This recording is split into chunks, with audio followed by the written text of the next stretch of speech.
Hello everybody, welcome to Daily News Simplified, an answer to what, why and how of newspaper reading. Today we are going to discuss the news dated 8th of September 2018 presented on the screen.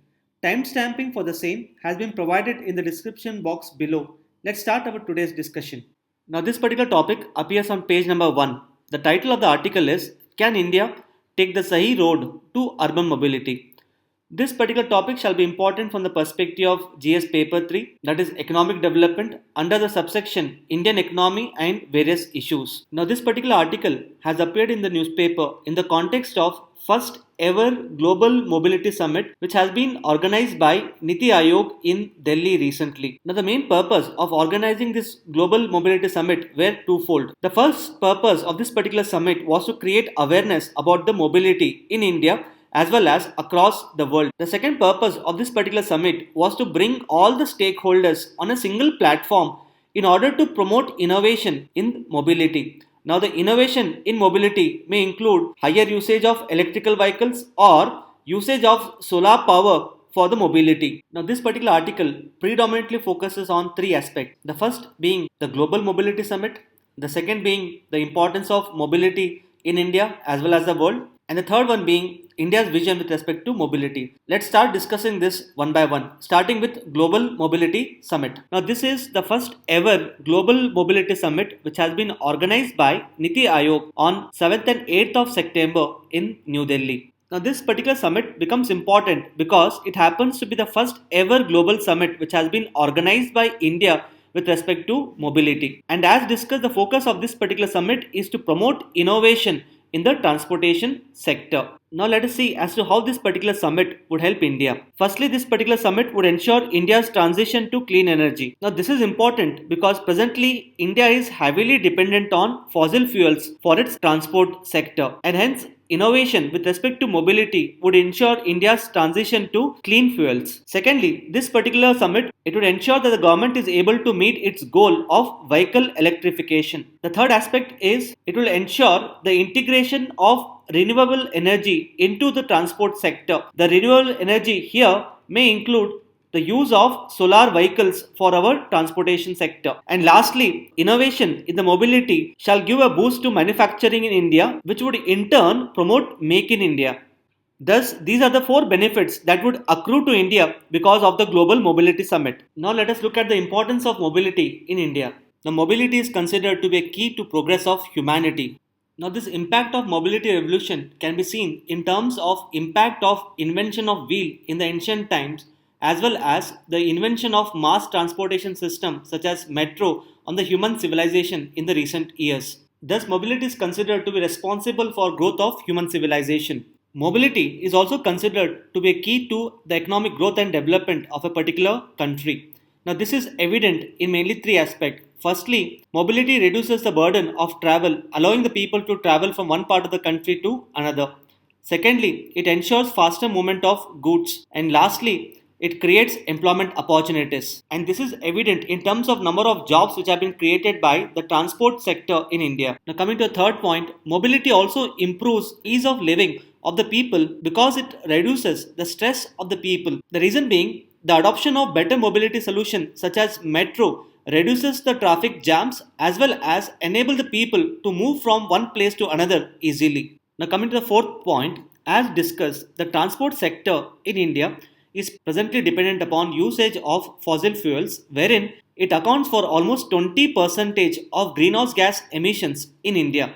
And hence, improvement in mobility solutions would lead to cleaner environment. And hence, the mobility solutions in India have to be in sync with the demands of the nature. And that is the need of the hour presently in India. Now, having understood the importance of mobility in India, let us now look at the vision which the government proposes with respect to the mobility. India's vision for mobility is based on 7 C's.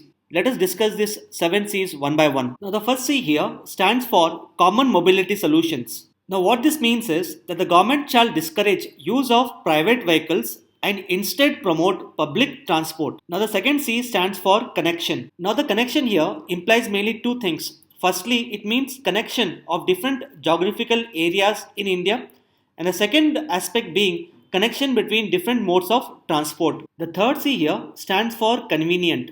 It means that the mobility solution shall ensure convenient travel for the vulnerable sections of the society, such as elderly, women, as well as differently abled. The fourth C here stands for congestion free mobility. It means that the government shall try to ensure that there are fewer traffic jams. The fifth C here stands for charge mobility. It means that the government would promote usage of electric vehicles. The sixth C stands for clean mobility. That is the government's vision to promote pollution-free environment in India. The last C here stands for cutting-edge technology. It means that the government shall promote innovation with respect to mobility solutions in India. For example, one of the major innovation with respect to mobility happens to be Hyperloop. So government intends to promote such kind of innovation in India as well. Now these points related to India's vision for mobility can be used by you in order to answer any question in the UPSC mains related to transport sector. Now let's look at some of the previous year questions. Now in the year 2017, the government of India had organized an initiative called as Smart India Hackathon. And accordingly, in UPSC Prelims 2017, a same question was asked. So the question was, which among the following statements is or are correct regarding Smart India Hackathon 2017? Now in this particular case, Smart India Hackathon was an initiative to identify new digital technology innovations for solving many problems faced by the country. So hence in this particular case the answer happens to be B. So as seen, UPSC has asked question related to the initiative taken by the government in the year 2017. Similarly, one can also expect question related to Global Mobility Summit. Now a question for your practice from this particular topic shall be, discuss the various problems faced by the transport sector in India. Examine the broad areas on which the government should focus in order to improve the mobility in India. Now you can try writing the answer to this particular question by looking at the analysis done in this particular video. Now having understood about the Global Mobility Summit, let's move to the next article. Now this particular article appears on page number 1. The title of the article is Handover of Chabahar Port on Track. This article shall be important from the perspective of GS paper 2 International Relations under the subtopic India and its neighborhood relations. Now this particular article has appeared in the newspaper in the context of visit of Iranian Transport Minister to India. Now this particular visit becomes important due to the recent strains in the Indo-Iran relation which have been caused due to imposition of economic sanctions on Iran by US. Further, US has been pressurizing India to reduce its engagement with Iran. It is in this particular context the visit of Iranian Transport Minister to India becomes important.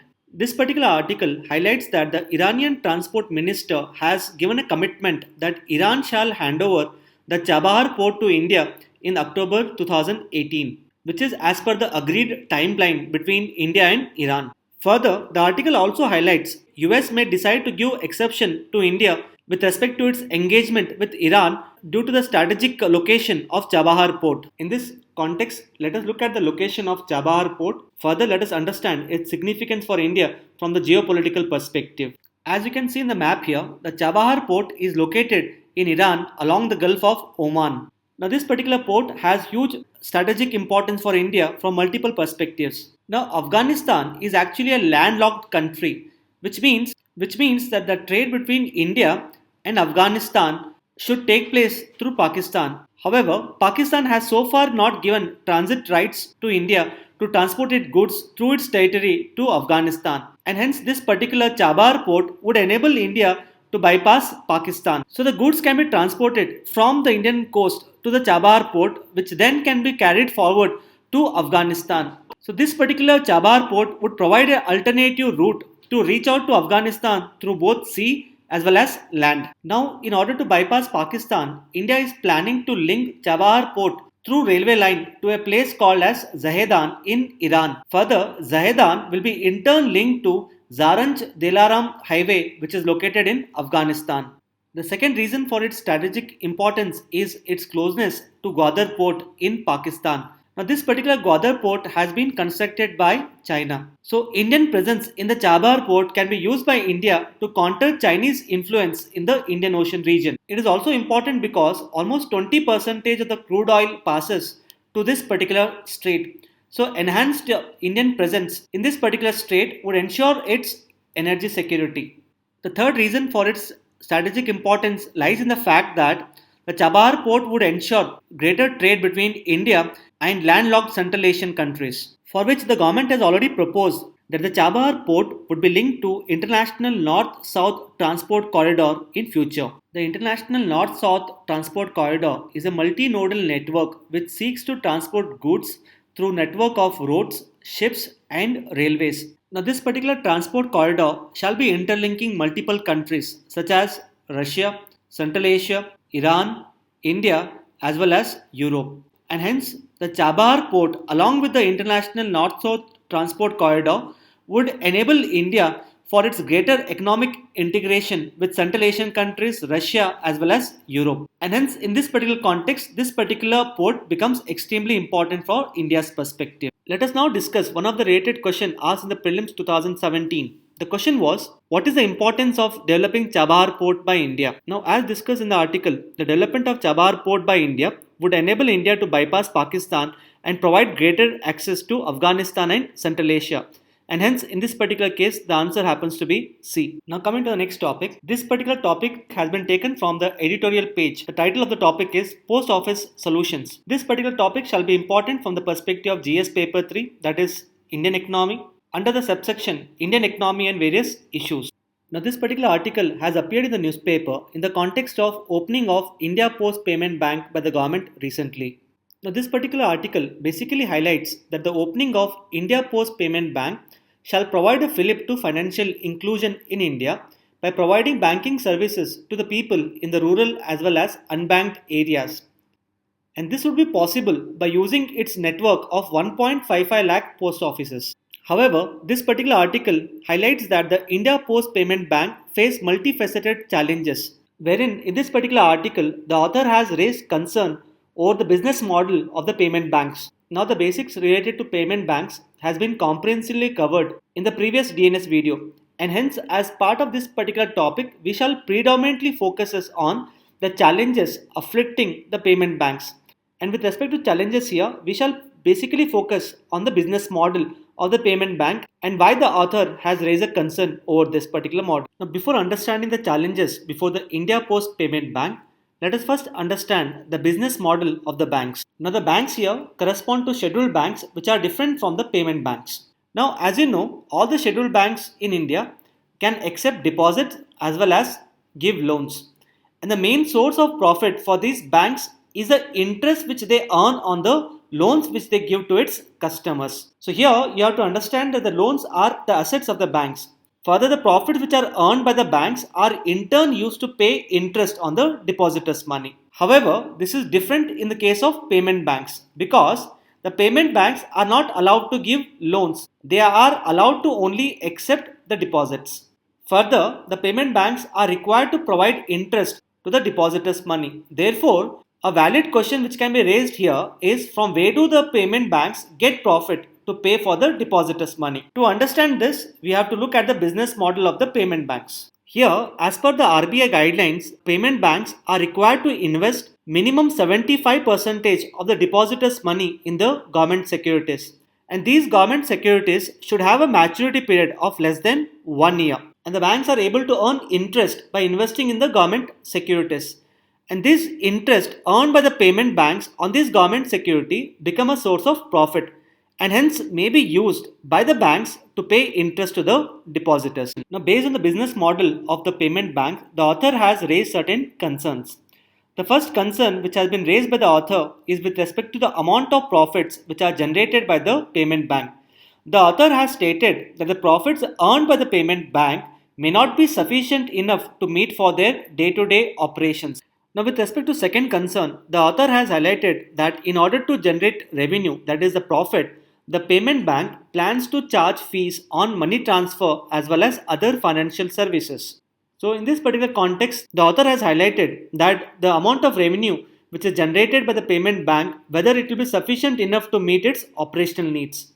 Now, the third aspect which has been highlighted by the author is India Post Payment Bank may face stiff competition from the private sector companies such as Airtel and Paytm. Now, with respect to why India Post Payment Bank shall face stiff competition from the private sector companies, the author has highlighted mainly two aspects.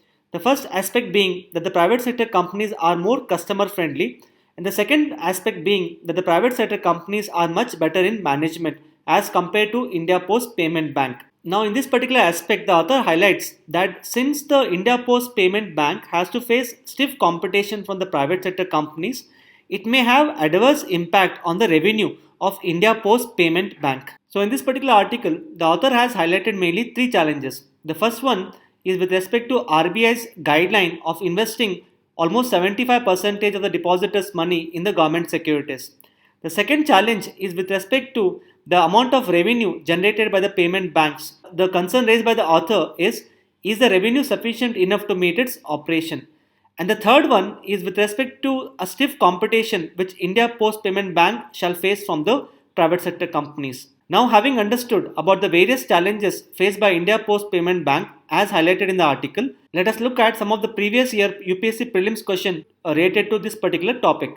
Now, this particular question with respect to payment bank was asked in the prelims 2016. The question was, the establishment of payment bank is being allowed in India to promote financial inclusion. Which among the following statements are correct in this particular context? Now, as discussed, the payment banks cannot undertake lending related activities, and hence the statement 3 is correct. Coming to second statement, it says the payment banks can issue both credit card as well as debit card. Now, this particular statement is wrong because the payment banks are not allowed to issue credit cards. Whereas the first statement here is correct. So, looking at the options here, the correct answer in this particular case happens to be option B, that is 1 and 3 only. Now, having understood about the challenges with respect to the India Post Payment Bank, let's move to the next article. Now, this particular article appears on page number 11 of the business section of the Hindu newspaper. The title of the article is Government Shortlist 11 Central Public Sector Undertakings for Buyback.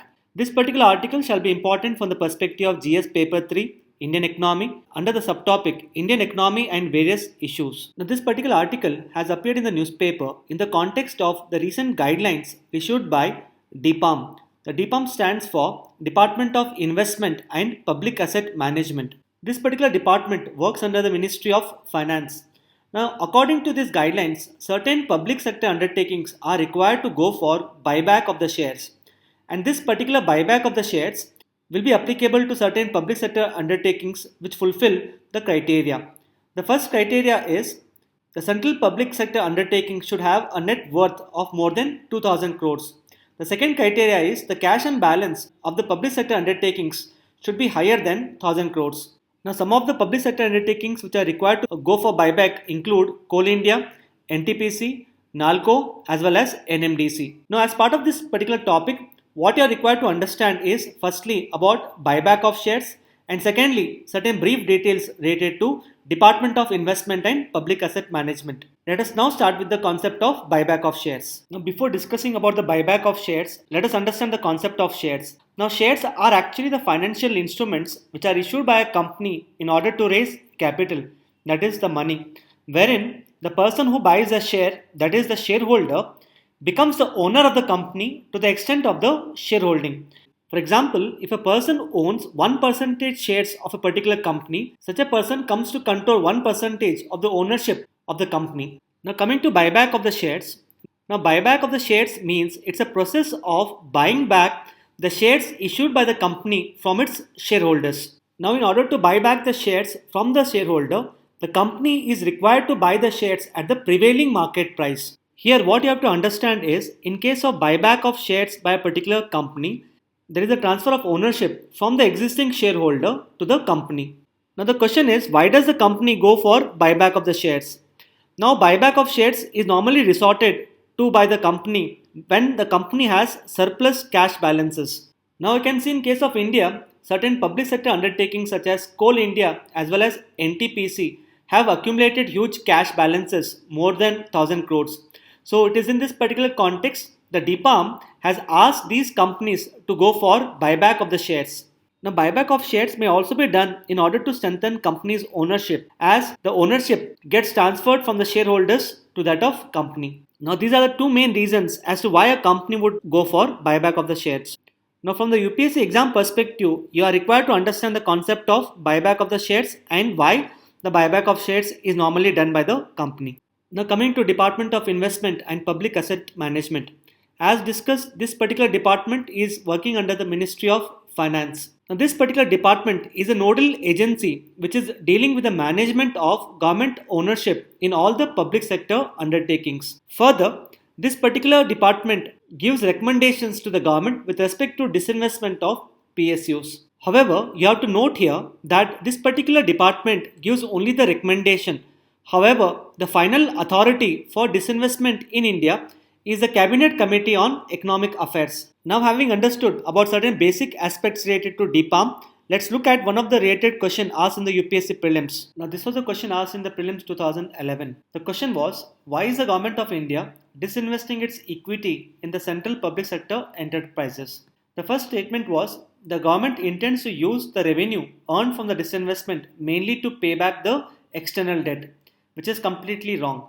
The second statement is, the government no longer intends to retain the management control of central public sector enterprises. Now, with respect to second statement, you have to know about the government disinvestment policy, which state that the government should hold minimum 51% ownership in all the profit-making PSUs, and hence the government would continue to retain the management control. So this particular statement is also wrong. So in this particular case, the answer happens to be D, that is neither 1 nor 2. Now this particular article appears on page number 8. The title of the article is COMCASA to help keep a watch over the Indian Ocean. This particular article shall be important from the perspective of GS Paper 2, International Relation, under the subsection Bilateral Agreements involving India or affecting India's interest. Now this particular article has appeared in the newspaper in the context of the signing of Communication Compatibility and Security Agreement between India and USA. And now this particular agreement is also known as COMCASA. Now the basic focus of this particular article is, this article highlights the various benefits to India that would accrue because of signing of COMCASA agreement between India and US. Here, from the perspective of this particular article, you are required to know as to what exactly is COMCASA and what benefits it provides to India. COMCASA is a India-specific version of US Communication Interoperability and Security Memorandum Agreement, which is also known as CISMOA. Now recently, as part of 2+2 talks between India and US, both the countries have decided to sign this particular agreement. Now under this agreement, US has decided to share high-end encrypted communication and satellite data with India. Now this particular agreement would permit Indian military to function on high-end secured and encrypted communication equipment that are installed on American platforms which are obtained by Indian Armed Forces. Now some of the American platforms which are presently used by Indian Air Force include C-130J, which is a military transport aircraft, as well as Apache helicopter. Now before this particular agreement came into being, these American platforms were using commercially available communication system. Now henceforth, because of signing of this particular agreement, these American platforms will be able to use the high-end encrypted information of US. Now let us try to understand as to how this particular agreement benefits India, which happens to be the focus of this article.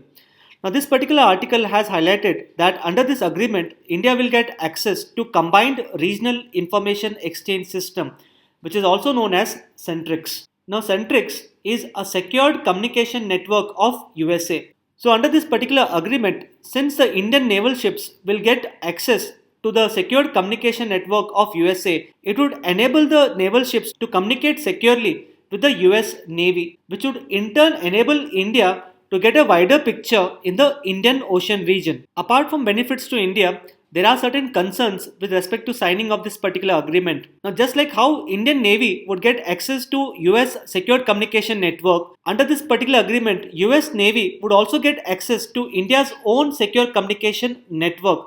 And the main concern here is such kind of information may be in turn shared with Pakistan. However, under this agreement, US has clarified that such kind of information shall not be disclosed or transferred to anyone.